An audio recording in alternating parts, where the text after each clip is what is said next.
안녕하세요. 요즘 정말 뜨거운 기업이죠. 엔비디아에 대해 아주 깊이 파고들어 보겠습니다. 네, 안녕하세요. 이게 기술적인 내용이 좀 있어서 복잡하게 느끼실 수도 있는데 저희가 핵심만 딱 뽑아서 최대한 쉽게 한번 풀어드릴게요. 오늘 목표는 엔비디아가 지금 어떤 상황인지, 또 어떤 소식들이 있는지, 앞으로는 어떨지 이걸 좀 명확하게 알아보는 겁니다. 맞습니다. 보내주신 정보들을 보면 엔비디아의 단기적인 변동성이랑 또 장기적인 성장 잠재력 사이에서 우리가 좀 중요한 통찰을 얻을 수 있을 것 같아요. 좋습니다. 그럼 가장 궁금해하실 것 같은데 최근 주가 이야기부터 시작해 볼까요? 단기적으로는 약간 내려온 것 같기도 한데 네, 그렇죠. 살짝 조정이 있었죠. 근데 지난 1년으로 보면 26%나 올랐고요. 10년으로 보면 와, 이건 진짜 23,000% 이상 급등했어요.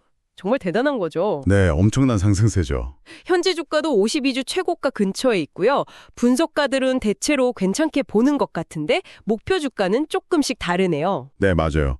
모건 스탠이나 뱅크 오브 아메리카는 한 16달러 선을 보는 것 같고 또 어떤 데는 200달러까지 보기도 하고요. 약간 차이가 있습니다. 그렇군요. 월스트리트 전체적으로 보면 강력 매수 바로 아래인 매수 등급이거든요. 평균 점수가 한 4.48점 정도 되니까 여전히 긍정적인 분위기가 강하다고 봐야죠. 근데 사실 이런 단기적인 주가 움직임이나 목표가 숫자 자체보다는요. 이 회사가 왜 이렇게 성장하는지 그 근본적인 힘이 뭔지를 보는 게 더 중요하다고 생각해요. 아, 그렇죠. 장기적인 성장 동력?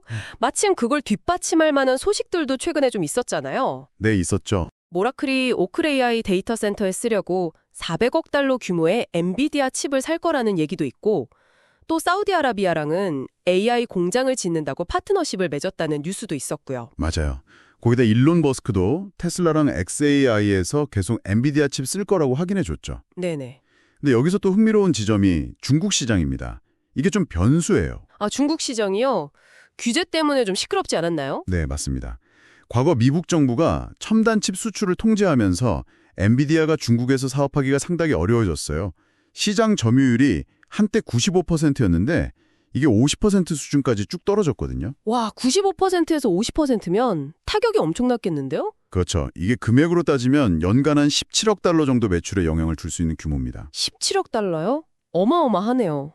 그래서 엔비디아도 가만히 있지는 않고요. 그 미국의 규제를 피하면서도 중국 시장에 팔 수 있는 약간 성능을 조정한 블랙웰 AI 칩, 저가형 버전을 출시할 계획이라고 해요. 아, 중국 맞춤형 칩 같은 거군요. 네, 그런 셈이죠.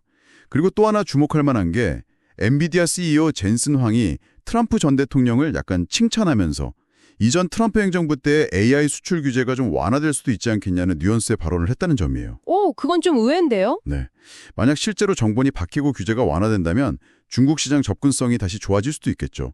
물론 이건 정치적인 거라 예측은 정말 어렵습니다만 지켜볼 부분이죠. 그렇군요. 정말 여러 변수가 얽혀 있네요. 그럼 이제 회사 내부를 좀 들여다볼까요? 재무 상태는 어떻습니까? 재무는 정말 탄탄합니다. 네, 저도 자료 보니까 인상적이더라고요. 특히 그 데이터 센터 부문이 엄청나게 성장하면서 이제 거의 전체 매출의 대부분을 차지한다면서요. 네, 맞아요. 예전에는 게임용 그래픽 카드가 중심이었는데 이제 완전히 AI 기업으로 탈바꿈했죠. 데이터 센터가 확실한 성장 엔진입니다. 지난 회계연도 매출이 2배 넘게 늘었고 총 마진율도 67%면 수익성도 엄청 좋은 거네요. 그렇죠. 여기서 이제 밸류에이션, 그러니까 기업 가치 평가를 좀 봐야 하는데요. 네, 밸류에이션이요. 주가가 많이 오르긴 했으니까요. 현재 주가 수익 비율 PER이라고 하죠. 이게 약 32배 정도 됩니다. 지난 5년 평균이 한 43배였던 걸 생각하면 과거보다는 좀 싸졌네? 이렇게 보일 수도 있어요. 아, 5년 평균보다 낮아졌군요. 네. 근데 동종업계 평균 PER이 한 21.5배 정도거든요. 그거랑 비교하면 여전히 한 48% 정도 높은 프리미엄이 붙어있는 상태입니다. 업계 평균보다는 확실히 높네요. 그 프리미엄이 정당화될 수 있을까요? 좋은 질문입니다. 이 프리미엄은 단순히 지금 돈 잘 버는 것뿐만 아니라 앞으로의 엄청난 성장 기대감까지 시장이 가격에 매기고 있다는 뜻이거든요. 젠슨 황 CEO가 말하는 그 새로운 산업혁명 수준의 기대감이요. 이게 정말 현실이 될지는 지켜봐야겠지만 뭐랄까 엔비디아의 시장 지배력이나 성장 속도를 보면 어느 정도는 설명이 된다고 보는 시각도 많습니다. 그렇군요. 그리고 재무 건전성 자체는 의심할 여지가 없습니다. 가지고 있는 현금이 부채보다 훨씬 많아요. 재정적으로 아주 안정적입니다. CEO 젠슨 황 얘기가 나와서 말인데 미래에 대한 자신감이 정말 대단하더라고요. AI 시장 전망을 엄청 밝게 보던데요. 네, 그렇죠. 데이터 센터 시장이 2028년까지 1조 달러 이상, 그리고 AI 공장 시장은 2조 달러 이상으로 커질 거라고 예측했죠.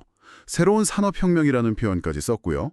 여기서 AI 공장이라는 게 반도체 공장이 아니라 그 AI 모델 학습시키고 돌리는 거대한 데이터 센터 묶음을 말하는 거죠. 네, 맞습니다. 그런 개념이죠. 그리고 블랙웰 얼트라나 다음 세대인 루벤 같은 신제품 로드맵도 착착 내놓고 있고요. 미래 준비는 잘하고 있는 것 같습니다. 이런 자신감 있는 전망에 투자자들도 동의하는 걸까요? 기관 투자자들 움직임은 어떤가요? 기관 투자자들은 확실히 긍정적으로 보는 것 같습니다. 지난 1년간 보면 4370억 달러 어치를 순매수했어요. 그러면서 전체 지분율 65% 정도를 계속 유지하고 있고요. 가장 최근 분기에도 매수세가 꽤 강했습니다. 와, 4,370억 달러 순매수면 기관들은 계속 사는 추세군요. 네. 반면에 회사 내부자들은 지난 1년간 한 10억 달러 정도를 팔았어요. 내부자는 팔았네요. 이건 좀 안 좋은 신호 아닌가요? 꼭 그렇지만은 않아요. 내부자 매도는 보통 세금 문제라든지 개인적인 자금 필요 같은 다양한 이유가 있을 수 있거든요. 그래서 이것만 보고 부정적으로 해석하기는 좀 이릅니다. 더 중요한 건 엔비디아가 보여주는 성장 속도 자체가 업계 평균이나 자기들 과거 성장률보다 훨씬 빠르다는 점이에요. 이게 핵심이죠. 알겠습니다. 정말 많은 이야기를 나눴는데요. 자, 그럼 오늘 저희가 살펴본 엔비디아에 대한 핵심 내용, 여러분이 기억하기 쉽게 한번 정리해 보겠습니다. 네.